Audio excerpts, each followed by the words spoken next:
February 1943. Kasserine Pass. The 601st Tank Destroyer Battalion is dying in the Tunisian dust. German Panzer IVs have punched through American lines at dawn, and now the battalion's M3 gun motor carriages, half-tracks mounting obsolete 75mm guns, are being systematically butchered. Sergeant Raymond Seidel watches a Panzer's round punch clean through his vehicle's thin armor plating, killing his loader instantly. The 75mm shells his crew fires back glance harmlessly off German frontal armor at 800 yards. 3 more half-tracks burn before noon. But within 18 months, American tank destroyer crews will be hunting Panthers and Tigers across France with a vehicle that trades armor for something far more valuable. And German tank commanders will learn to fear the silhouette that appears on their flanks without warning. American tank destroyer doctrine demanded vehicles that could rush to threatened sectors and destroy enemy armor in massed ambushes. But the M3 half-track was a death trap. Its 75mm M1897 A4 gun, a World War I design, couldn't penetrate the Panzer IV's 50mm frontal armor beyond 500 yards. Its own armor measured 12mm, thin enough for German machine gun fire to punch through. The British had tried something similar with their Archer, a 17-pounder mounted backward on a Valentine chassis.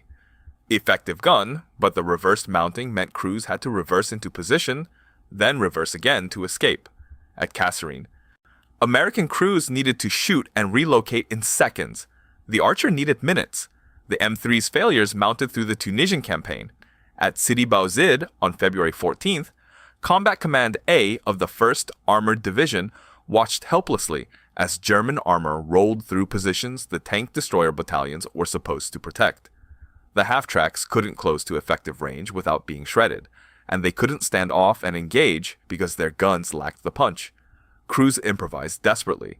Some tried flanking maneuvers through wadis, only to find their wheeled rear axles bogging in soft sand while tracked panzers pivoted freely. Lieutenant Colonel Gruenwald, commanding the 701st Tank Destroyer Battalion, reported the mathematics in stark terms. His crews were achieving hits at 600 yards, but penetrations only at 400. German 75mm KWK-40 guns were killing his vehicles at 1,200 yards. His men were being asked to close through 800 yards of open desert against weapons that outranged them by a factor of 3. The Army ground forces had anticipated some of these problems. Even before Kasserine, ordnance officers had been working on a proper tank destroyer, something with a real gun, real mobility, and enough armor to stop small arms and shell fragments. The solution seemed obvious. Take the reliable M4 Sherman chassis, mount a more powerful gun, and send it to Tunisia. But the obvious solution contained a hidden trap that would define American tank destroyer design for the rest of the war. Indeed, the gun they chose was the 3-inch M7, a weapon derived from anti-aircraft artillery that could punch through 88mm of armor at 1,000 yards. Finally, American crews would have the reach to engage panzers before panzers engaged them. The M4 chassis provided proven reliability and the mechanical commonality that simplified logistics. But when engineers mounted the 3-inch gun in a fully enclosed turret, they discovered the first of many compromises that would haunt the design. Weight. The 3-inch gun and its ammunition typically weighed substantially more than the Sherman's 75mm.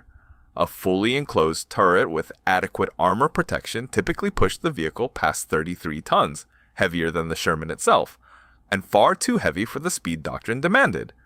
Tank destroyer battalions were supposed to be mobile fire brigades, rushing to intercept armored breakthroughs. A vehicle slower than the tanks it was hunting defeated the entire purpose. The solution was radical. Remove the turret roof entirely. An open-topped turret saved nearly 3 tons, bringing the vehicle down to 29.6 tons and restoring the speed differential that doctrine required.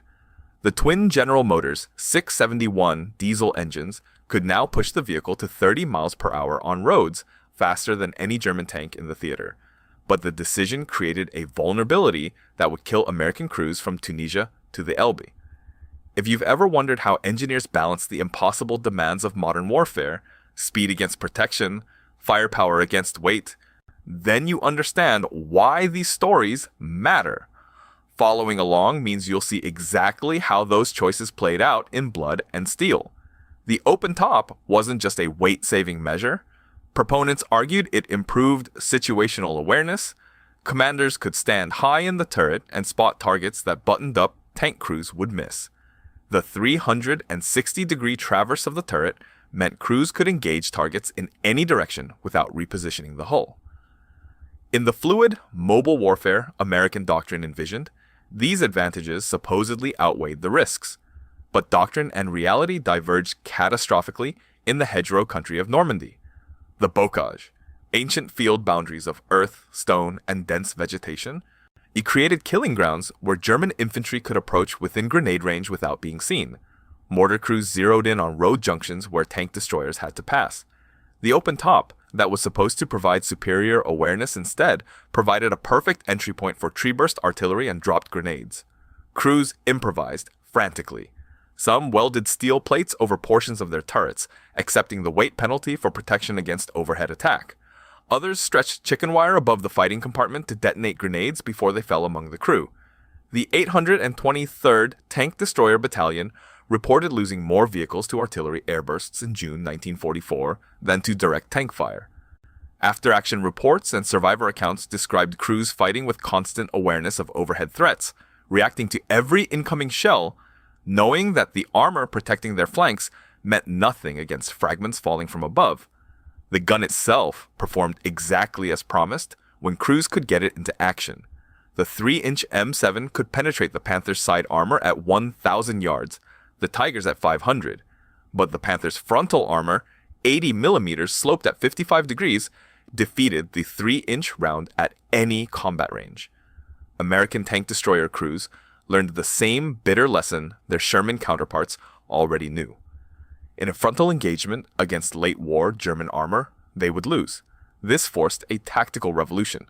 The tank destroyer battalions abandoned the massed ambush doctrine that had failed at Kasserine and evolved into something more subtle and more deadly. Crews learned to read terrain the way infantrymen did, identifying hull-down positions where their vehicle's low profile became an advantage rather than a liability. They learned patience, waiting for German tanks to expose their flanks rather than engaging frontally. They learned to shoot and displace in under 30 seconds, relocating before German gunners could return fire. The vehicle's speed, its defining characteristic, became the key to survival. Crews that fired and stayed in position faced severe tactical disadvantage, often drawing concentrated return fire before they could relocate. Crews that fired and moved, using the vehicle's superior acceleration to reach cover before the enemy could react, survived to fight again. The open top that seemed like a fatal flaw became, in skilled hands, a tactical tool. Commanders standing high could spot escape routes that buttoned-up crews would miss.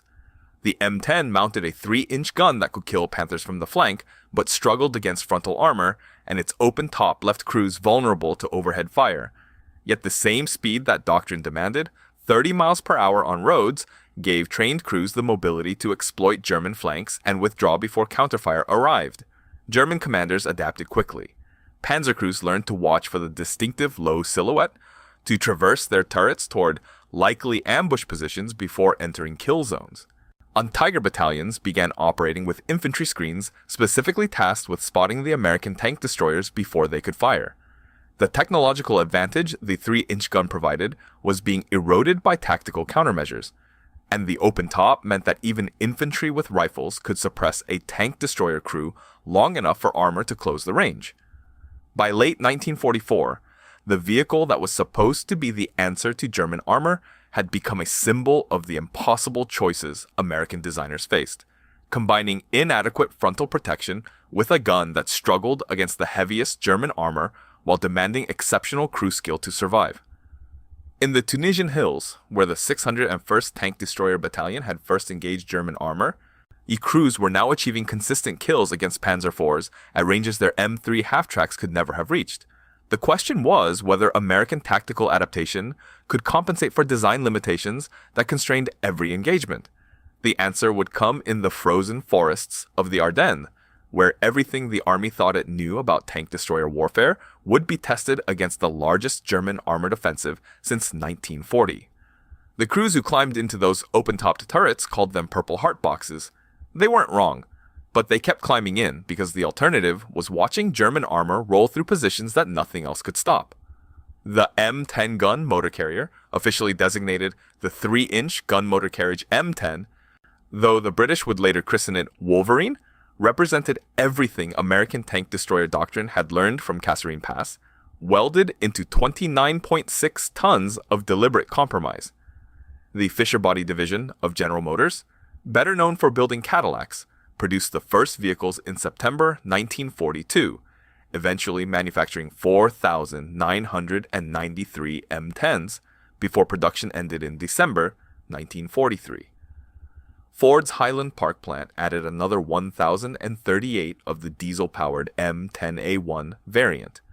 The weapon they carried changed everything the Germans thought they knew about American anti-tank capability. The 3-inch M7 gun measured 158 inches in overall length, with a .50 caliber barrel that gave it the reach American forces had desperately needed in North Africa.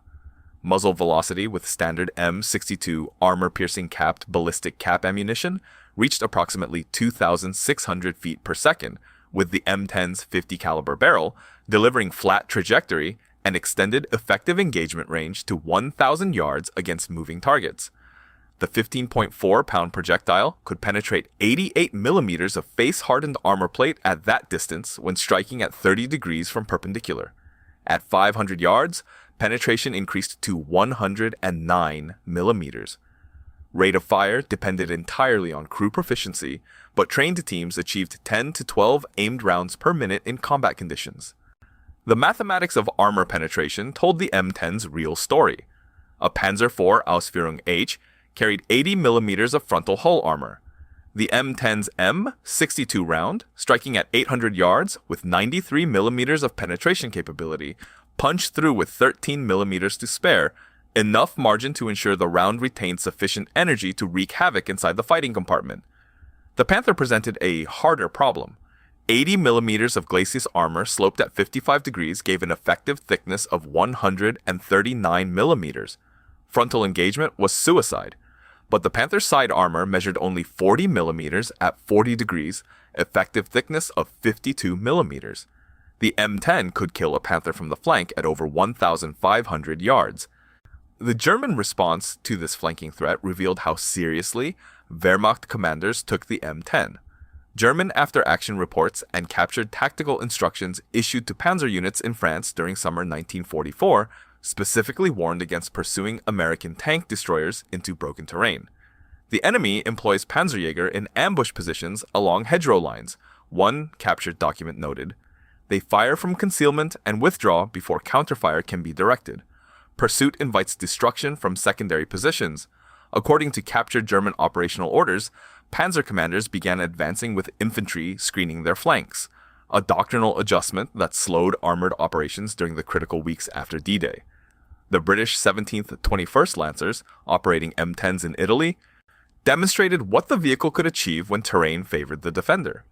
At the Anzio beachhead in February 1944, M10 crews engaged German armor attempting to push Allied forces into the sea.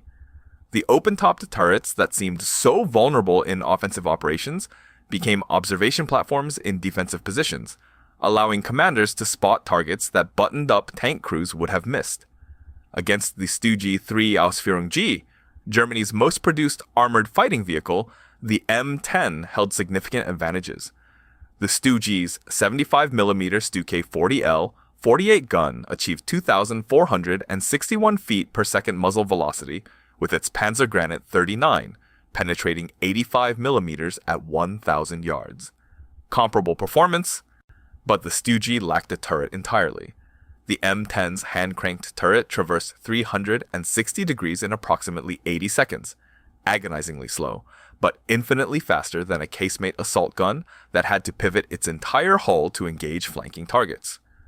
In the meeting engagements that characterized fighting in the bocage, that difference determined who fired first. The limitations were real and lethal. That open top meant artillery fragments, grenades, and even small arms fire from elevated positions could eliminate entire crews. The slow turret traverse, 2 degrees per second with the hand crank made the M10 vulnerable to fast-moving targets or multiple simultaneous threats.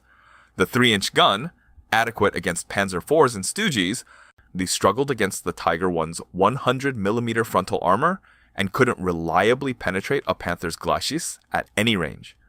By late 1944, many M10s in European service were being replaced by M36 Jackson tank destroyers mounting 90mm guns or converted to British 17-pounder specifications as the Achilles.